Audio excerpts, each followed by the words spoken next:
Good morning, ladies and gentlemen, boys and girls. Welcome back to the bashtianygo channel, where today we are going to continue on our journey to review Decklist combo each and every single deck, all 3 decks from Valiant Smashers, going to be coming out in about a week or so. We're getting closer and closer to that deadline, guys, and you guys need to know everything about this set before you choose to buy or choose not to buy. So that's something that is been pretty clear. The overall decks in this set are not the craziest. Let's go ahead and put it very nicely. Are not the craziest decks. They can still do a thing or two. Honestly, they can put up some very impressive boards if they go first. And they have a little bit of versatility as far as what you can go ahead and play them with. Memento is definitely no stranger to that. Memento is a pretty cool strategy. What it is a whole bunch of reworks on some old cards.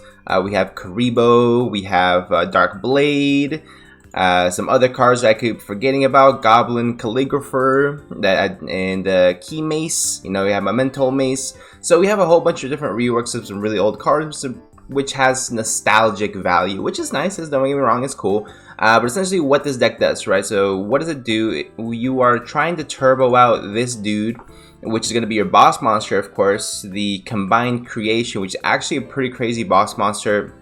You can special summon them for free as long as you, from your hand or graveyard, by shuffling five memento monsters with different names from your hand or graveyard, which gives you a lot of versatility with it in order to help you special summon it. If it's all memento does, all they do is pop themselves to put more of themselves into the graveyard, so you can special summon this guy. That's pretty much the only strategy this thing has, but it does have some really cool support, guys. So we're gonna go ahead and do in the same style that the other 2 videos I made before this. So we already did one for Centurion, we already did one for the Valmonica strategy. If you guys want to check those out, I posted those Monday, Tuesday respectively.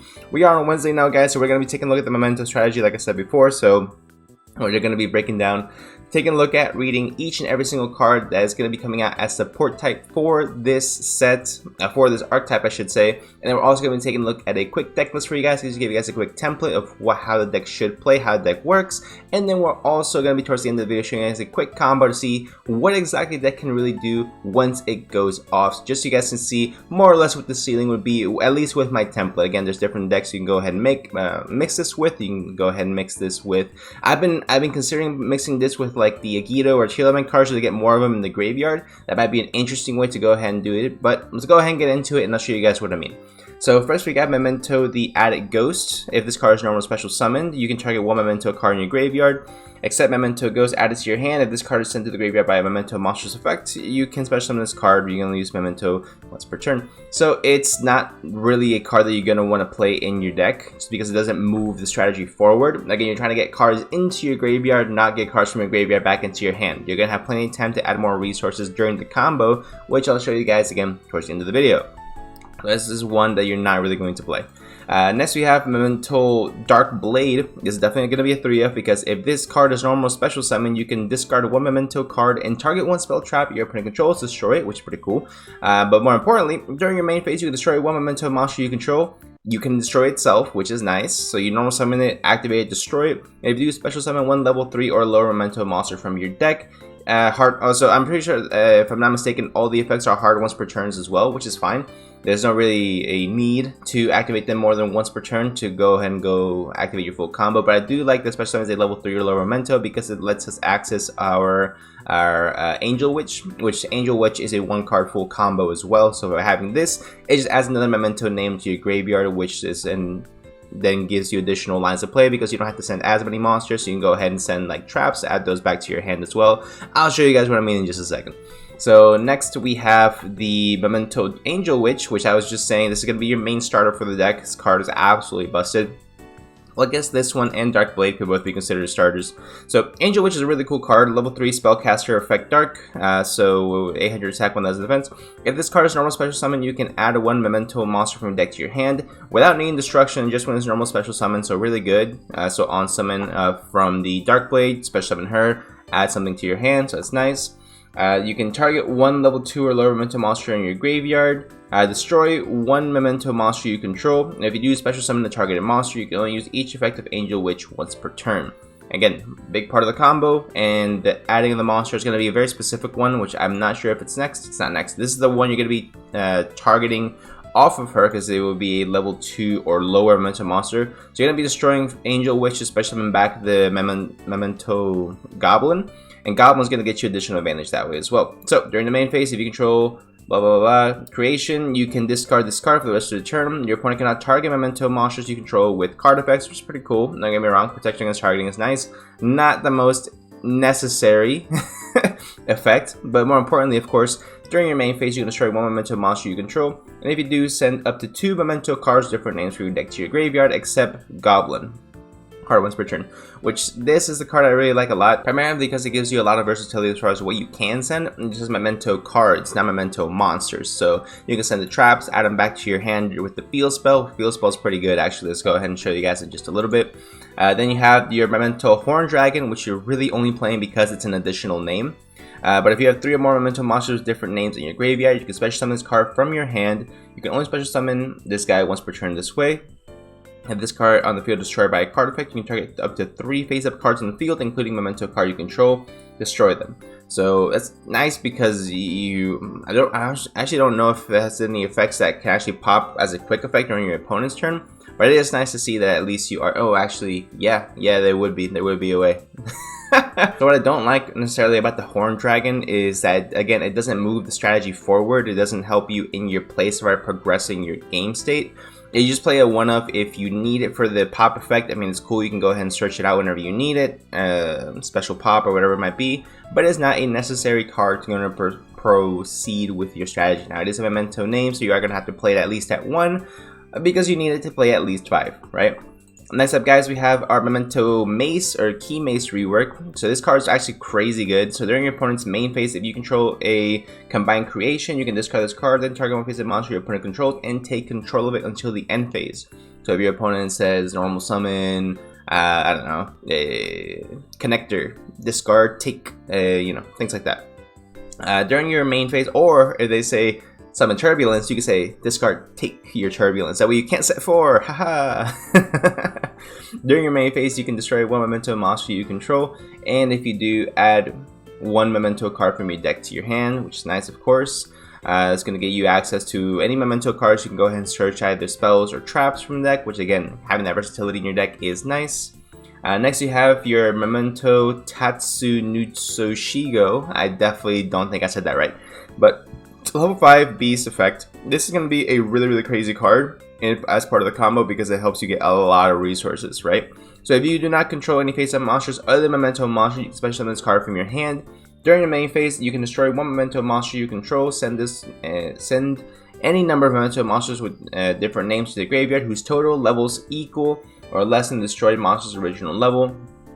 Okay, so what I like about this is that you can, of course, none of the memento monsters have the restriction where you can't pop itself. You can definitely pop itself, which is nice. You pop it, you special summon itself, you already have Angel Witch on the field, special summon itself, target itself, pop itself, and then you special summon a level 3, a level 2, and 2 level 1s, right? Or you're sending them to the graveyard, right? So you get 4 cards essentially to the graveyard because of this card. It's crazy. Next we have our big bad, our boss monster, the combined creation. So cannot be normal summon or set, must be special summoned from your hand or graveyard by shuffling 5 memento monsters with different names from your hand or GY to the deck or extra deck. While you control no other monsters, this card can attack all monsters your opponent controls once per turn. If your opponent activates a card or effect, you can special summon 1 memento monster from hand or graveyard. So obviously it's really good as far as its battle phase ability to be able to go ahead and attack all monsters your opponent controls, because realistically, if you go full combo with this, at the end of it, you're only going to have this guy out and potentially some back row interruptions. So it is nice to be able to have that additional included effect where I can go ahead and punch a whole bunch of times. But especially the memento monsters from the hand or graveyard can come clutch depending on what it is. And usually with a combo, you'll end with an Angel Witch in hand, which means you have additional full combo in your hand to go off of in the event you do need it. Which Angel Witch will search you whatever you want on normal special summon. So that's how you go and get your Key Mace. Key Mace immediately pitch to take.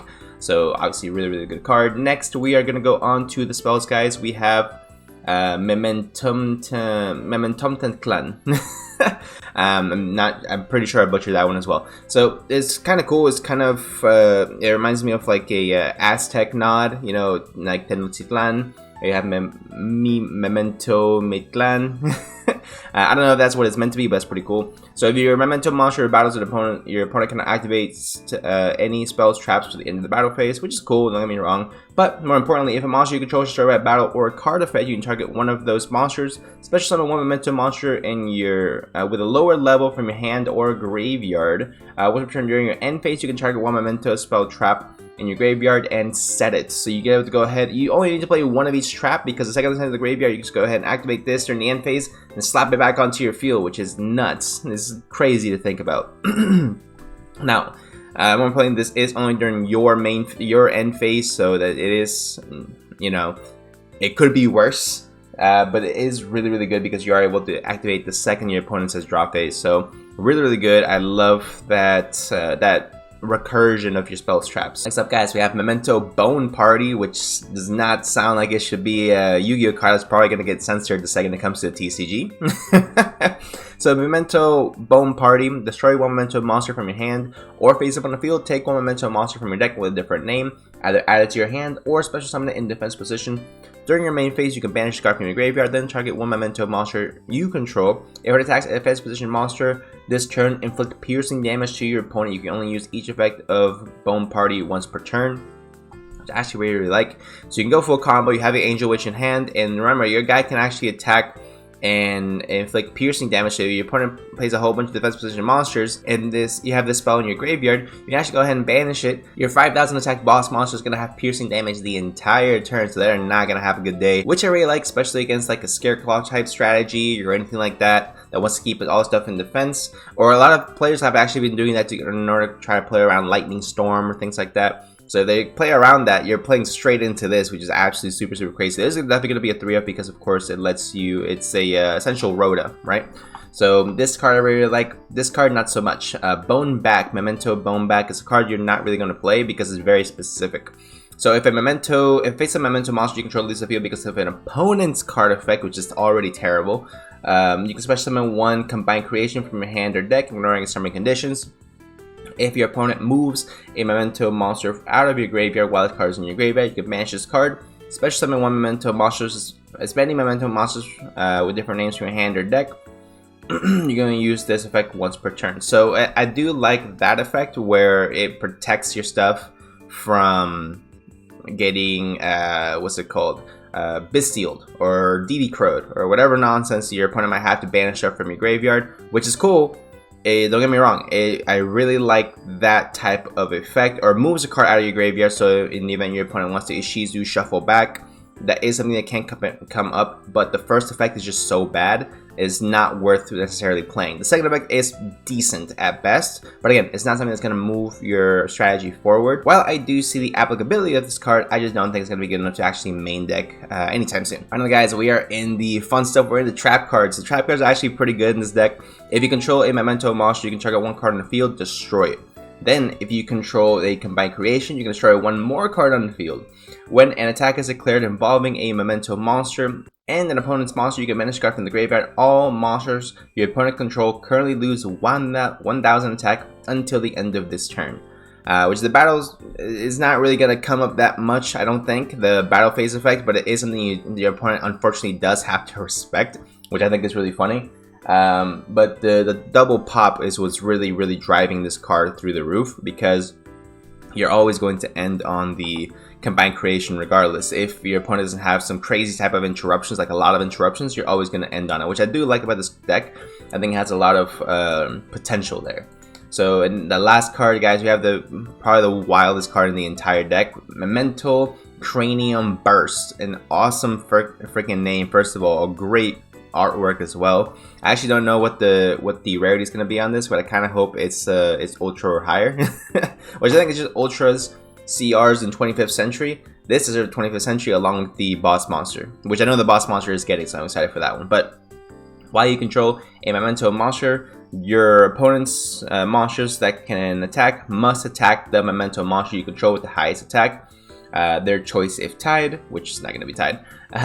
When your opponent activates a monster effect on the field, You can target one memento combined creation you control. It loses exactly 1000 attack and defense, and if it does, negate the effect. You can only activate this effect of Memonial Cranium Burst once per chain. Not once per turn, once per chain. How much attack does that thing have? 5000. How much defense does it have? 5000. How many negates are you getting with this? 5 negates. This is better than Appaloosa. This is already better than Appaloosa. If it gets sent to the graveyard, next, if they happen to attack over it, guess what? First of all, you have that battle phase effect thing in the graveyard to decrease all your opponent's monsters by 1000. And then you also, again, will have Angel Witch in your hand, which means you get to summon this guy out again for free during your opponent's, during the next turn, because you will survive, because there's no way your opponent's going to survive 5 monster negates in one turn. So that is absolutely crazy to think about, to negate the activated effect. I really like this card. I think Memento is kind of slept on, honestly, but without further ado, guys, let's go ahead and get into that deck list. Alright guys, so we are here with the deck list for you guys for Mementos. This is pretty standard to a lot of people playing online, so again, just to have a little bit of a template for you guys, but I mean, this deck is absolutely super wild. So we have the, of course, one of the Nether Skull Dragon, or Combined Creation as they call it, whichever way they want to go for the TCG. We have one Horn Dragon, 3 of the Tatsunashigo, because this card is crazy. It's free special summon. We got 3 of the starters, so Memento Dark Blade, 3 more of the starters, 3 of the Angel Witch or Fairy Witch, 1 Goblin, and 3 Keymates for your Memento monsters, and then 3 Ash, of course, because we do need to play Ash. Ash is busted for the monster lineup. For the spells, we played 2 Thrust, 1 Talent, 3 Prosperity, 1 Terraforming, 1 Called by the Grave, 3 of the Bone Party, again that has to change when it comes to the TCG, there's no way, and 3 of the Heal Spell guys. Is really going to be all you need for the spells. For the traps, 3 Imperm, 1 of each of the traps, all you need, and 3 there can be only 1, because these are all different types, baby. Let's go. So obviously really cool, especially with Unchained still being the best deck. There can be only 1 is an auto win against that deck, essentially. At least I believe so, unless they can find a way to pop it, in which case, you know, it is what it is. But I really like there can be only 1 special deck that can definitely main deck it, so you know, why not? For the extra deck, I'm gonna let you guys know right now, the extra deck is completely irrelevant. So if you guys want to play like Winter Cherries in this deck, that's definitely something that's doable. But I wanted to go ahead and put in some cards that I thought would be at least useful, right? So starting us off, guys, we have Linkuriboh, IP, Azalea, the Nightmare Package, Cerberus, Phoenix, and Unicorn, SP Little Knight, Access Code, Underworld Goddess, because if you're gonna send your stuff to the graveyard regardless, might as well get something out of it as well. We have 1 of the Allureless Nightingale, because we do play the 2 level 1s. Abyss Dweller, because it's busted. Baguski, Downard, Sky Crisis, and Zeus. And then it has the yugioh and Kelbeck down here, because something I want to still test with, see if it helps out in any type of way. If maybe mixing this with Tearlament might be able to make it a little bit better. But honestly, I think the deck has a good amount of potential in it. At least it's worth checking out. I know the deck's going to be dirt cheap the second the set drops, because realistically, I don't think that the overall set is going to be good enough in order to move a whole lot of product. So you may want to go ahead and pick these up while they're low, because I don't think a lot of people are going to be opening up a lot of the box, which means the prices may unfortunately slightly go up. But realistically, this deck should be pretty inexpensive, guys. Should be a really fun one to go ahead and play. Let's go ahead and show you guys a quick combo, just so you guys can see exactly what this deck can do when it goes first. Alright guys, so we are here, and I'm going to show you guys this quick combo tutorial for you guys, just so you guys can see how crazy this deck is. Now, we drew absolutely crazy going first hand. We had the Field Spell, which is great. It's going to be crucial for the combo. And we have Fairy Witch, and we have Dark Blade. We will not necessarily be needing this Fairy Witch, this Tatsunashigo, or this Keymates. If we just have the Field Spell and the Dark Blade, we are going full combo with this. I'm going to show you guys exactly. We're going to end with these 3 cards in hand minimum. We're going to go ahead and hit play. Activate the Field Spell first, I believe. Great, just go ahead and make sure we don't forget about it. Activate Dark Blade to go ahead and special summon out the Fairy Witch. Fairy Witch effect's going to then activate to search out 1 copy of the Tatsunashigo. Bashtian is going to get a special summon itself for free, because we control only Memento monsters. And then we're going to activate this effect target itself to send out to the graveyard a Memento Goblin, a Keymates, and a Fairy Witch. So 3/1/1 equaling to level 5. So these are all going to come up. Fairy Witch for initial name in the graveyard, plus potential follow-up as well if you're able to get it back into your hand. Goblin for part of the combo, and Key Mace for, again, part of the combo. So we're going to go ahead and keep it going, guys. Because we did destroy a monster, we actually get to go ahead and activate the Field Spells effect, second effect, to special summon a Memento monster with a lower level than the monster destroyed. So because we destroyed a Satsushingo, which is level 5, with special summon Key Mace effect is going to activate pop itself to search us out a Memento Fracture Dance, which you can actually go ahead and search Cranium Burst as well if you guys want to go more that route. It really doesn't matter because you're going to end up with both cards in your hand at the end of the combo anyway. So we're going to activate Fairy Witch effect, pop itself to special summon back the Goblin. Goblin is then going to activate its effect to pop itself and send 2 cards to the graveyard. So we're actually going to be sending the Cranium Burst and the Nether Skull Dragon. And we already have 5 different names in the graveyard, guys. We have 1, 2, 3, 4, and then the Goblin makes 5. So we're going to go ahead and shuffle all these back. And what's crazy is that during the end phase, we are actually going to be able to activate the Field Spells effect to get the trap back into our hand. So there we go. Free Nether Skull Dragon special summon with special summon and defense just to play it safe, guys. Then we're going to go ahead and set our copy of the Fracture Dance. So we already have the 2 pops because we do control the Nether Skull Dragon. And this guy says during the end phase, you can target 1 Memento spell trapped from the graveyard, add it back into your hand. Set it to your field. So we're going to go ahead and do that with Cranium Burst. We have 2 amazing traps already set up for us. During the end of our during the end phase of the next turn, we get to go ahead and add back or set back the Fracture Dance. Gets us additional pops again later on. We have going to be ending up with a Cranium Burst, which gives us 5 monster negates, 2 pops. We have 7 interruptions right here. Obviously, this plays clear into Nibiru, but that's perfectly fine. But honestly, I really like overall the way this deck plays. It's fun. It's not going to be a tier 1 deck by any means, not right now essentially. Maybe with additional support down the line it could be good, but it seems like a really fun rogue strategy. 7 interruptions is definitely nothing to sneeze at, guys. And we are actually able to do the same thing with Valmonica. I put up 7 interruptions and Calamity Lock with the Centurion strategy, so it's not like these decks are awful. It's just that these decks take a certain amount of playstyle in order to make sure that you're able to maximize on them, so that can throw a lot of people off their game as far as what they want to do with it. But like again, I'm sure that we are not optimizing this deck to its full potential. If you guys have any ideas on how to make Memento an even better strategy, let me know in the comment section down below. Let's talk about it, let's discuss, let's deck theorize in order to make this deck the best it can possibly be. Without further ado, guys, if you guys did enjoy, make sure you guys leave a like, subscribe to the videos, buy the merch. I hope you guys have an amazing rest of your day, an amazing rest of your week. Again, thank you guys so much for watching, and I'll see you guys in the next one.